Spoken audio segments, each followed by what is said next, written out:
Hi there folks, my name's NovaWing24 and welcome to the NovaWrap, your one-stop location for all your simulation release news and goings on from the week that was. Alrighty, let's get started with the elephant in the room and the huge one that actually hit us in the middle of the week that just passed. Okay, so Aerofly Flight Simulator 2 has hit early access on Steam. So Aerofly have been around for a few years. The guys over at IPAX have been around for a few years. They released Aerofly Flight Simulator about 4 years ago, 3-4 years ago, which was limited to Switzerland, limited to a few aircraft types. Then they brought out a RC simulator. They brought out a couple of RC simulators. Since then, they've pretty much been exclusively focused on iPad, like iOS and Android based sort of. I'm hesitant to use the word simulation, but I'm going to use it because that's what they call it. Versions of various evolutions of it since then. So this is a pretty big step for them to actually bring it out onto PC. Now they've been hinting at it and sort of giving us some preview shots for a while, and it is now finally available for early access. So I would caution it is early access. It is an initial build. It is not final. Well, who knows when we will see the final. So it looks, look, don't get me wrong. First impressions are it looks spectacular, but it raises some pretty huge flags for me as well. So it gives you quite a few aircraft. I mean, it gives you 16 aircraft.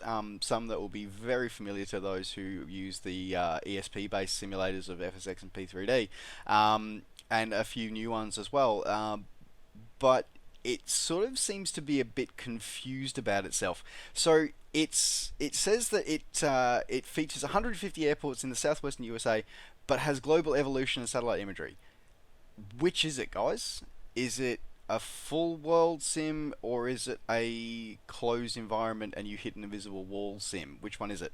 Now, as I said, I'm doing this NovaWrap with having I have not launched it yet. It's 32 gig. It's big. It's not small. I mean, don't get me wrong. As I said, it looks spectacular. So I'm going to reserve any kind of judgments or anything like that until I actually step in the sim and actually do some filming inside of it. So watch out for my first impressions and review video of Aerofly Flight Simulator 2 coming up in the next week or so. So be on the lookout for that video. In the meantime, though, if you are wanting to get into it, it is available now on Steam for early access. They have noted that this is not the final price. The final price for the final version will be higher. So if you are interested, maybe either have a look at some of the reviews videos that are kicking around. There's already a couple on YouTube already, and as I said, I'll be launching my review video coming up in the next week, so keep an eye out for that. Alrighty, now that we got that big one out of the way, let's move on to other releases for this week. Okay, so we're going to move on to a avionics release. So the guys are at Mindstar Aviation. Mindstar Aviation produce very realistic gauges for FSX and P3D, and they've released their latest gauge, the Bendix King KAP 140. So this is essentially just a very basic autopilot. So this one can be used for it can be used and put installed in any aircraft. It self-installs into the Cessna 172 for FSX, but as you don't have that in P3D, it doesn't self-install into anything. So you do have to have a reasonable knowledge of how to install gauges and things like that into your aircraft in order to be able to use it. Bear in mind, there's a bit of confusion about whether or not you can use it in a virtual cockpit or not. So I was reading through the guides on their website, and they seem to say that they're not going to stop you from doing it, but they offer no real guarantees on how to do it. And essentially, they've copy and pasted the basics from Microsoft's ESP sort of SDK on how to put it into a virtual cockpit and into a window panel. So yeah, a bit of knowledge is required. This one is probably going to be more targeted for people who actually fly a real aircraft that has this particular gauge in it, more than many armchair aviators. So yeah, it's $25, $25 available now from MindStar Aviation if you are wanting to add this to your aircraft. Be aware though that it may not work in your virtual cockpit. You may have to put it onto a shift pop-up. So I have a funny feeling this is probably more designed and targeted for professional flight schools that actually use the ESP-based platform for as part of their syllabus. So there you go. But this is available now from MindStarAviation.com if you are interested. Alright, moving into the world of scenery releases for the ESP-based platform today. So we've got a couple of odd scenery releases to kick off the releases for this week. So we've got two high-definition cities have been released this week. So normally we see, it's pretty common to, you see plenty of airports, and then of course, we've got Global and Ultimate Terrain and stuff like that who do sort of, whole regions. But cities are not something that you see very often. So this is these two are rather interesting to me. So we've got P-Realsoft has released their Barcelona in HD for F6 and P3D platforms. So this covers a surrounding quite a fairly significant surrounding area of the city of Barcelona. It is customized with ground textures for high definition in the day, both for day and night. It doesn't talk about its seasonal changes, but from what I can see, it does seem to have minor seasonal variations, just based on what I'm seeing here. Pretty beautiful. Basically, essentially, this is a photoreal scenery add-on for your FSX and P3D, but this time with custom autogen. So the Mega Scenery Earth guides sort of pretty much corner the market mostly for photoreal scenery, but often don't include autogen and sort of suppress autogen for the areas that you're flying over, whereas this one actually sort of blends the two together. It does have a variety of customized buildings, including a lot of the landmarks for the city, as well as doing quite a reasonably quite high detailed version of the port and the port and the bridges in the area as well. So this is available now from your favorite flight sim retailer if you are interested in sprucing up your Barcelona, and it is designed to be compatible with both FTX Global Default and with Mega Airport Barcelona if you have it. So please note, it does not change your airport. It does not change Barcelona Airport. It only changes the city surrounding it. Alright, in the second of the city scenery releases this week, we've got Luxembourg. So Luxembourg, it's a city state. Kind of a bit of both, isn't it? But primarily, this scenery covers the actual capital city of Luxembourg City itself in high resolution, high definition. This one does incorporate full seasonal variations in its photoreal scenery, and again does 3D customized buildings for the area. Covers covers the area of the full capital city as well. And gives you a nice immersive blend of the photoreal with the customized 3D autogen as well to actually make it a really beautiful place to fly over. I love flying in this part of Europe anyway, so yeah, this is a nice little add-on for you as well. As I said, it's an interesting little release. I haven't seen these guys before. These guys are seem to be fairly new. I haven't really seen anything else from Samsung before, but it looks like it's not a bad entry into the market for them, so looking pretty interesting as well. It doesn't specify its compatibility across other things as well, though again I would highly anticipate it will be compatible with FTX Global as well as Default. But it doesn't. It says compatible with some airport add-ons, so not sure whether which ones are included, which ones are not. But otherwise, it again, like the Barcelona one, it doesn't alter your airport. So as I said, this is available now from your favorite flight sim retailer. Alright, continuing on with scenery releases for this week. So the wonderful guys over at Jazwecki Design. Seriously, one of these days I should actually find out how that's pronounced. I really should. Anyway, so Jazwecki's Design have released the latest release for them is a Baku X. So the capital of Azerbaijan, a country in the Caucasus region, sort of partway between Asia and Europe, bounded by the Caspian Sea and Russia. It's an interesting little part of the world. It really is. And yeah, this is the highly detailed airport for Haydar Aliyev International Airport for Baku, which is Uniform Bravo Bravo Bravo Bravo, and includes a full set of SOD animated compatible animated jetways and interior modeling, as well as including an update for Baku City as well, including a lot of the custom-made landmarks, not textures, and detailed autographic as well. So it gives you what is really interesting as well is it gives you a whole heap of photoreal coverage of not just that surrounding area. You've got optional photoreal coverage of other parts as well, which include which sort of surround the area, including Azerbaijan, Iran, Armenia, Georgia, and parts of Russia as well. So there's a lot in this pack. It really is. It really is going way beyond just the airport. And I'd be borderline tempted to say that this is a nice sort of step up to the plate where they're actually going for almost a region setting rather than just an airport. So I'm really impressed with this one as well. Not only does it, as I said, it primarily does for Uniform Bravo Bravo Bravo, but it also gives you some enhanced AFCADs, or the airfields for surrounding airfields as well, including Dolya, Nasunaya, Stefanakert, Krindama. I seriously, I should just stop, shouldn't I? Balkaya, Astafa, Kala, Yevlaka, and Naftalan. So this is a huge pack. So as far as value for money goes, this is possibly the best value I've ever seen.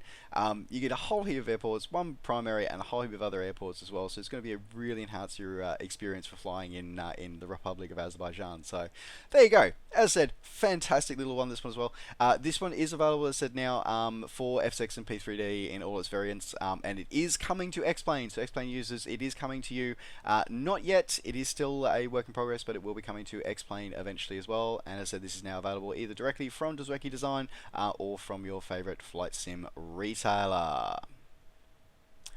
Alright, continuing on with scenery releases, this time moving over to X-Plane 10. So the guys over at Just Sim, who've been doing quite a few releases of late, they've released a they've released Varna Airport in Bulgaria, which is Lima Bravo Whiskey November. So this one is a very historical airport near the maritime capital of Bulgaria, Varna, and again it comes through, does a quite a reasonably nice detailed version of this one. Which has and it's modeled, the ILS system is modeled the airport quite well as well, and interesting to see that it is the upgrade. This, by the way, is the upgrade that was completed in 2012, so it is a current increase, a current correct model of the airport. Excuse me, and it includes high resolution photo scenery of the airport and the surrounding city as well. So again, like we're seeing as well, is a lot of enhancing of not just the airport but also the area surrounding as well, which is nice to see. Going through a whole heap of beautiful effects we come here, high resolution scenery effects and auto-gen to be placed in as well, and custom animated ground vehicles just exclusively for the airport. And an interesting point as well is, because apparently it's very difficult to get air traffic in X-Plane, but it is X-Life traffic compatible as well, so there you go. As I said, this is available now from Just Sim, and available now from your favorite flight sim retailer.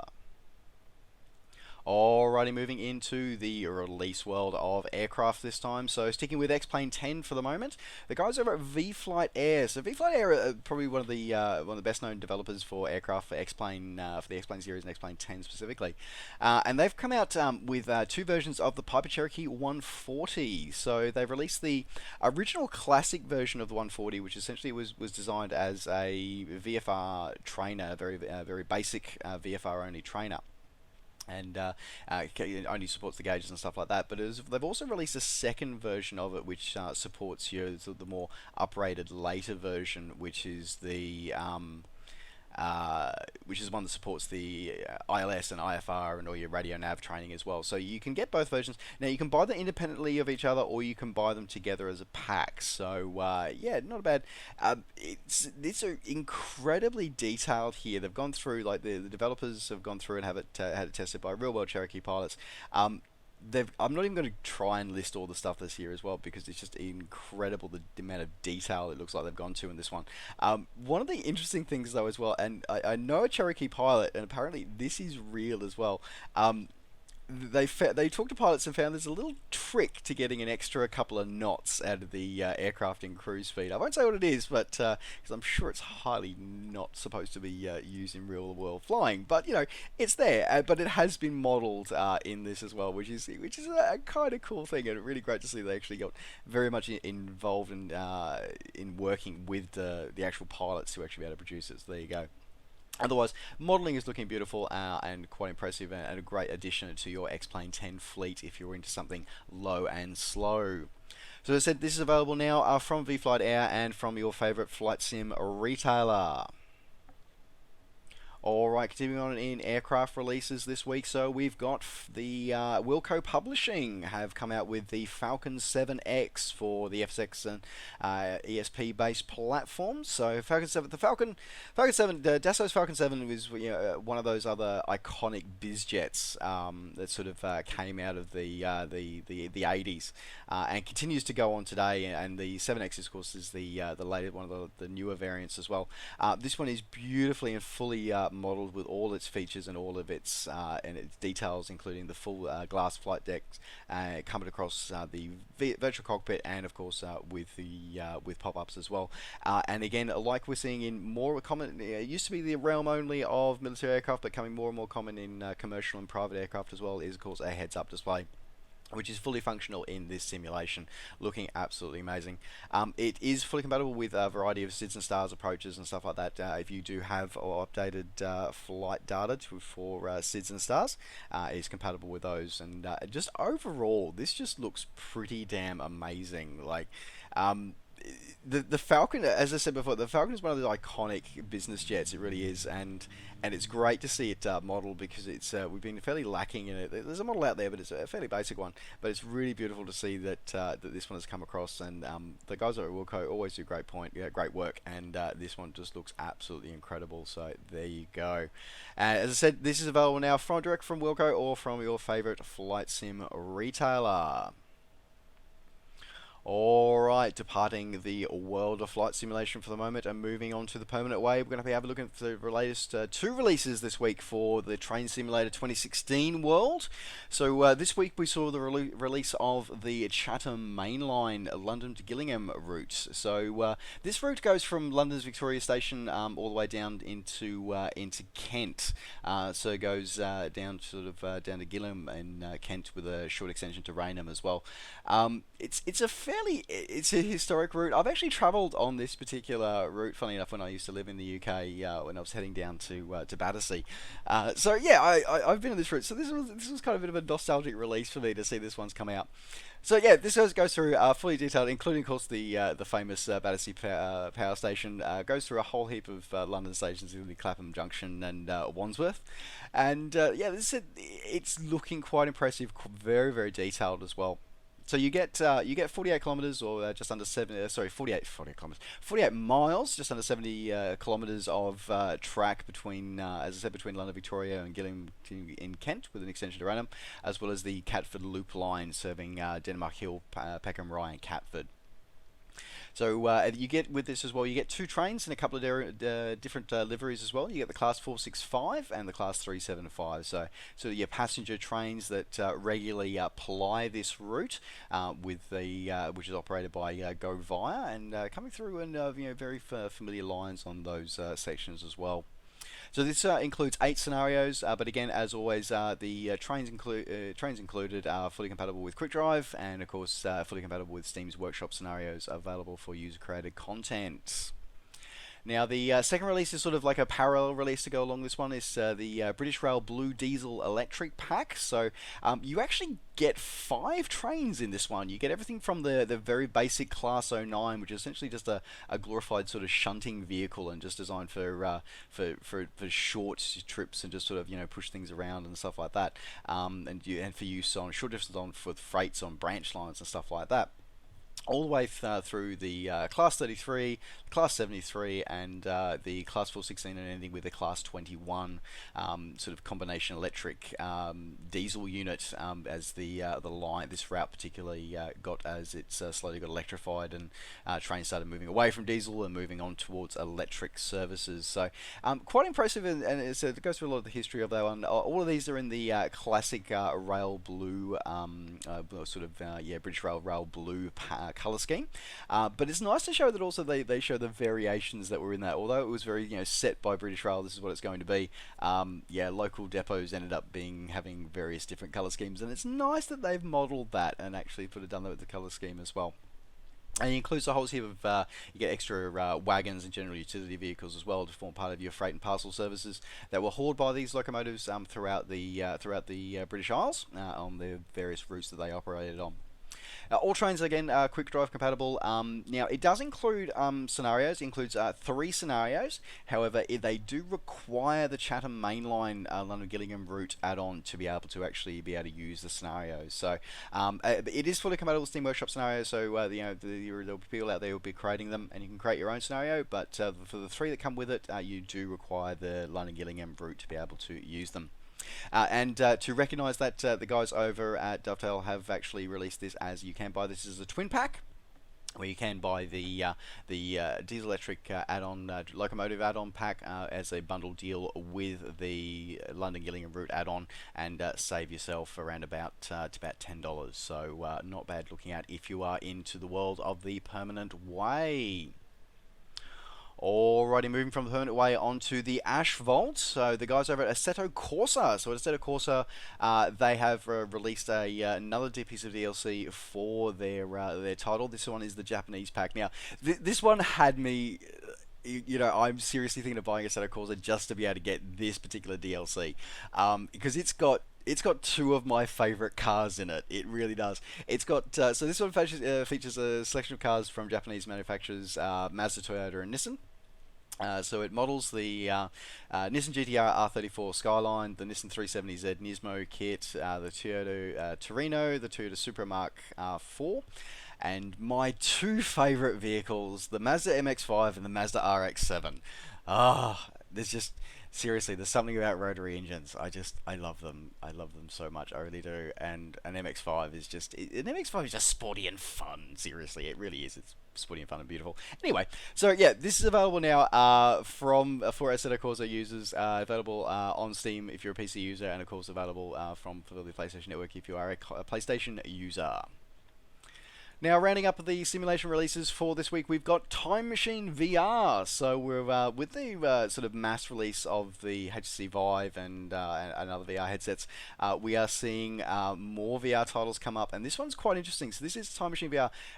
Think Jurassic World, but in VR. Kind of think that. So you get to explore. Basically, the idea is you go through back in time and you get to explore the Jurassic Park, and but it's also a learning tool as well, which is something that's really cool. You can go through. You can actually go through. You can swim with them. You can run with dinosaurs. You can swim with monolithic beasts and all the rest of it. But it's also a learning experience. You can go inside them and actually sort of learn about them and scan them and all that kind of stuff. So really interesting. It's really interesting and really educational, quite well done as well.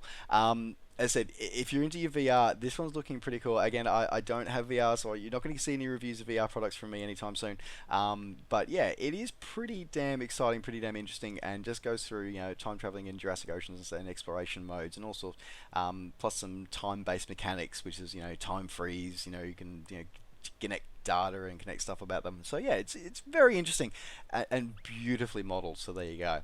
Alright, well that does now wrap up the NovaWrap for this week. Thank you very much for joining me. Don't forget, as always, to like the video and subscribe to the channel if you're enjoying these videos and want to see more.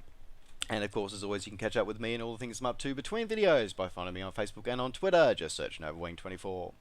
Alright folks, thanks very much for watching. Take care, safe skies to all, and we'll see you next time. Bye for now.